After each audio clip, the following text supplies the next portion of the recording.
Hey you. Yeah, you. Typical anime fan.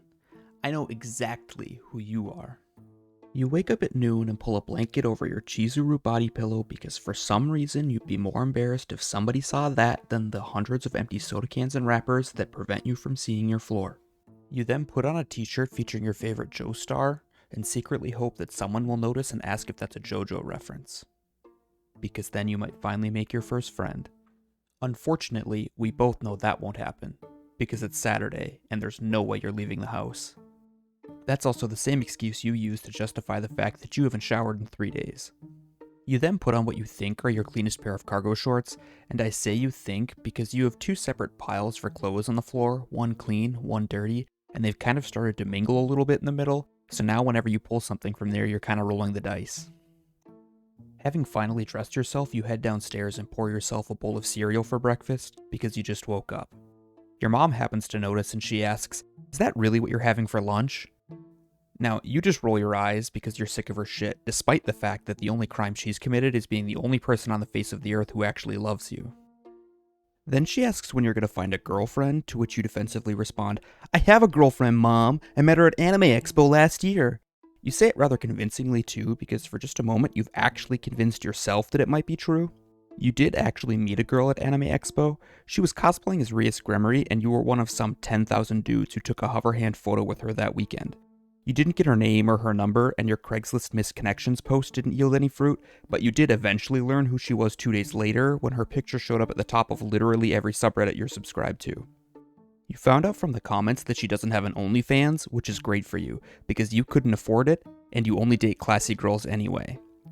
And that last part is true in at least one sense, because technically all 0 girls you've dated were pretty classy, but it's false in another, because obviously you would take any action you could get. So now you follow her on all her socials, but unfortunately for you, she's exactly one Twitter DM away from asking a lawyer if she can legally file for a restraining order against someone named Kirito Pussyslayer69. I guess it's a good thing you didn't have the courage to tell her your real name. You tire of the annoying conversation with your mom, so you put your earbuds in to drown her out. You play your favorite song, which is obviously Roundabout by Yes, but you skip it almost immediately because you remember that it's over 8 minutes long and it takes a full 40 seconds to get to the only part you actually know. So instead, the Ava theme song whisks you away from reality, and your mind slowly drifts into some long overdue introspection. Where are you going in life? Will you ever meet someone? Will you ever accomplish anything of meaning? And the answer to those questions is nowhere, probably not, and definitely not in that order. Unless, of course, you watch the rest of this video, because I'm about to change your life. You're looking at Hokusai's Great Wave off Kanagawa. You've seen it before, but I'm going to make you care about it. You'll have to trust me. It's time for a brief history lesson. During the Edo period in the 1600s, the shogunate closed the borders of Japan and barred nearly everyone from entering or leaving the country.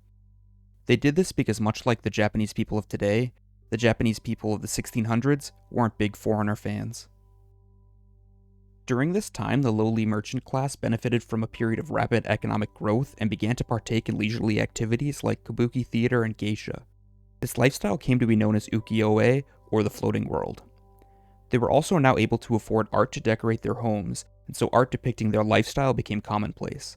To meet the mass demand and to reach a wider audience, the art was produced in the form of woodblock prints that could be made en masse and widely distributed. Thus, Ukiyo-e was born. And now, you're gonna want to remember that because like any self-respecting anime fan, you spend half an hour learning Japanese on Duolingo every day, and Ukiyo-e is officially your word of the day.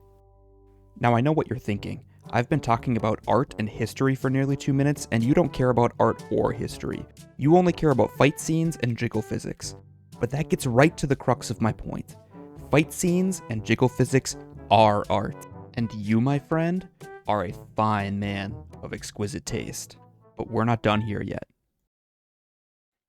The ukiyo-e style heavily influenced the style of later Japanese art and could be seen in utushi-e shows of the 19th century. In these shows, mechanical slides and wooden projectors were used to create a sort of moving art prior to the advent of modern film. Finally, in the 20th century, Japan brought us manga, which you might know as anime for people who can read.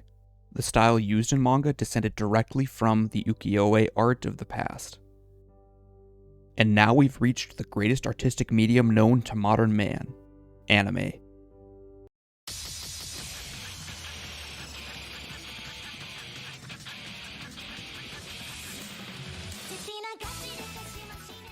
And it can trace its glorious lineage back directly to a heavily respected and cherished art movement. Honestly, you can see the influence that Ukiyo-e art had on anime and manga today if you just take a quick look. And now we're not talking about just any art movement here, we're talking about the shit that Vincent van Gogh himself thought looked good. Well, that's all fine and good, but how is this information going to change your life? Well, I've developed a plan sure to convince anyone that matters that you are in fact a learned gentleman. Step 1. Buy a reproduction of a classic Ukiyo-e print to hang on your wall. Now you can't choose the Great Wave off Kanagawa because that shit's for normies, and if there's one thing anime fans hate, it's being normie. You're also not going to want to get it too big because framing it is already going to cost you every single dollar you have. And yes, you do in fact have to frame it because we're trying to convince people you're classy, remember?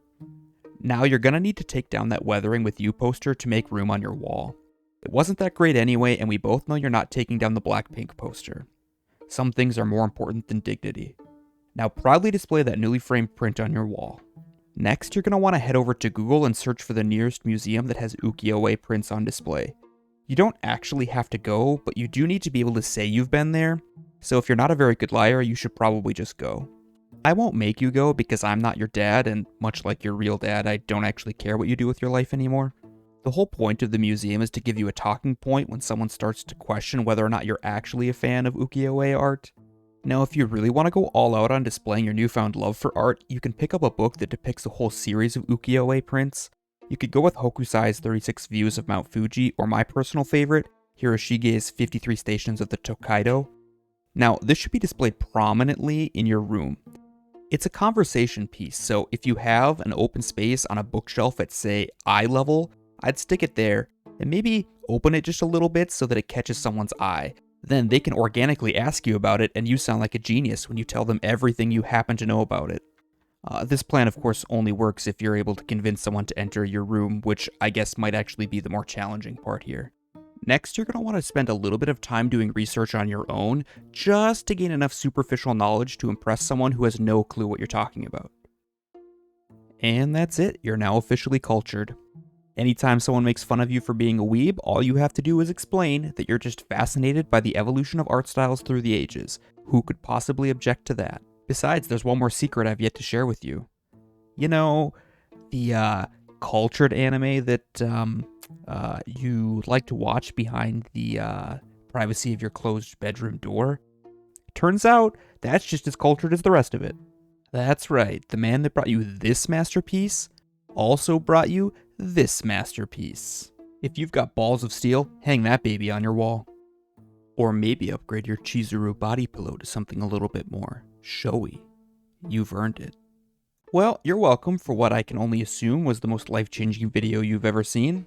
Now the next time that Dominic and his crew come to give you your weekly swirly, just stand your ground and explain that you have a passion for art. And when they inevitably give you that swirly anyway, you can at least take solace in the fact that instead of calling you a weeb, they called you a geek this time. You're moving up in the world.